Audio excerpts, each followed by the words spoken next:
What's up, Tim Sykes, Millionaire Mentor, here with Tim Bohen, stocks to trade, lead trainer, part-time trader, hair grower to the stars. Today, we're talking about technical analysis versus fundamental analysis. Which do you like better? I think you and I are very similar in this regard. I consider Lower your volume, first of all. You got to tone it down.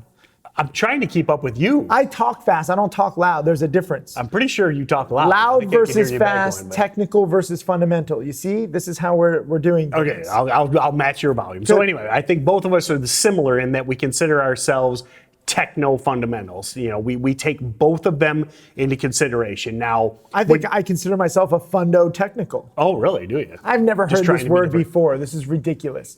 You take into consideration the technicals and the fundamentals. No, I know. I've never heard this term before. Fundo-tech. That's not what I said. Yeah, you said techno-fundamental. Like, what is this? A new techno? This is some new kind of music? Listen. Use both, okay? Explain the terms. You got to start there. What are technicals? What are fundamentals? Use both. Use everything. But what are they? Terms don't even matter, okay? You use every indicator in my trader checklist guide that covers both fundamental and technical. Technical, you're analyzing the chart, analyzing price action, key resistance levels, key support levels, stuff like that. Fundamental, you're analyzing the company, profits, revenues, market cap, industry, sector-wide. So some people only look at technicals. They say, screw the fundamentals. It's all about the chart. Some people say, screw the chart. It's all about what the company is worth. We like a mix. I don't know how to ignore indicators. I don't know how to say, oh, this chart is great, but it's in a crappy industry. Right. I don't know how to say, like, the fundamentals are great, but the chart is terrible. Like, you consider everything. And the more indicators you use, the better. Some of you guys like to buy stocks just because it has news. Like, oh, this stock has good news, let me buy.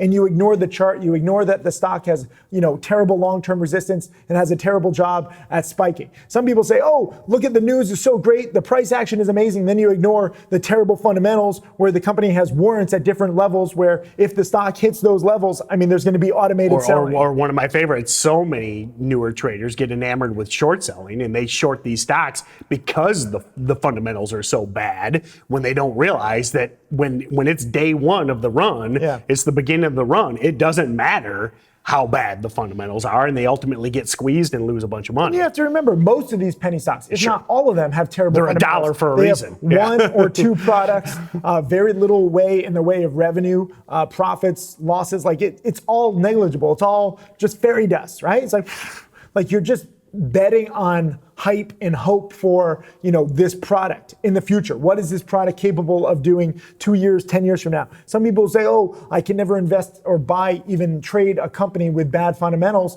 If you look at Instagram, there are a few examples. This was never a stock, but Instagram was a company. They got acquired by Facebook for $1 billion when they had only a few employees, no revenue, no business model. Uber, so many of these companies, But Instagram had no fundamentals. Sure. And yet they got bought out for $1 billion. Everyone ripped on Facebook being like, what, you're paying $1 billion for nothing. Now Instagram has grown. They've instituted business models later on in their maturity as a company. And now Instagram is valued at 50 to 100 billion. So Facebook got a great deal buying it with no fundamentals. So it's not always about fundamentals. And then also price action, you have to consider that, okay? Like if a stock has never spiked before in the past, I don't care how good the fundamentals are. If a stock has a good history of spiking again and again, I don't care how bad the fundamentals are. You have these stocks that continue to spike because traders remember them. Buyers like them because they're like, oh, I made money last time, let me buy it again. Short sellers are scared to short because they might have lost money last time it spiked so quickly. So look at the past charts, look at the fundamentals, but also consider everything as a whole. That's what trading is all about. Yep. So, it's all, I call it, kind of building the case or components of the recipe. Look at the chart, look at the fundamentals, look at your VWAP, look at your moving averages, whatever your technical indicators are that you overlay on that chart. But just remember, no one indicator, no one fundamental. Doesn't matter if this company is located in, in a mailboxes, et cetera. If it's day one of that move, it can still spike. So all of these things come together to kind of build that trade idea, but no one indicator or technical or fundamental aspect will make the trade. You have to take everything into consideration then make your trade. And let me talk about one other thing, analysis paralysis, where we say that technical analysis matters and fundamental analysis. So, you might be analyzing everything and the stock moves without you. This is not an exact science, okay? So you can have 20 technical indicators and 50 fundamental indicators, and you're looking at 70 indicators, and you're like, I don't know what to do. My trader checklist guide breaks it into 7 indicators. I think that's a good amount. Obviously, you still have to analyze things. We use a worksheet in Stocks to Trade Pro. I think we've got 7 or 8 criteria, so very similar. So don't feel like you have to analyze everything. You're trying to get like a best guess. You're trying to get the gist of the move. If you are going to be right with these stocks, it doesn't matter if the company is worth $3.76 per share on paper, like that's the fundamental value, or if the stock has spiked, 17 times in the past. You're trying to take the meat of the move. You're trying to understand, will this thing move up or down based on your predictions, based on your analysis? And it gets easier over time. I know some of you guys watching this are like, oh, this is so much work.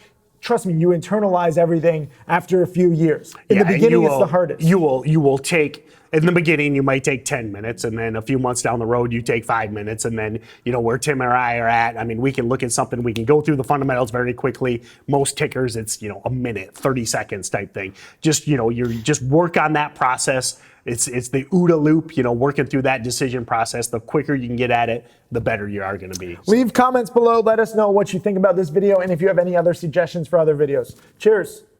Hey, Tim Sykes, millionaire mentor and trader. Thank you for watching my videos. I hope that they help you. I want to share everything that I've learned over the years. You can check out more videos right over there, and also click subscribe so that you can watch all of these videos, get that knowledge, and become my next millionaire student.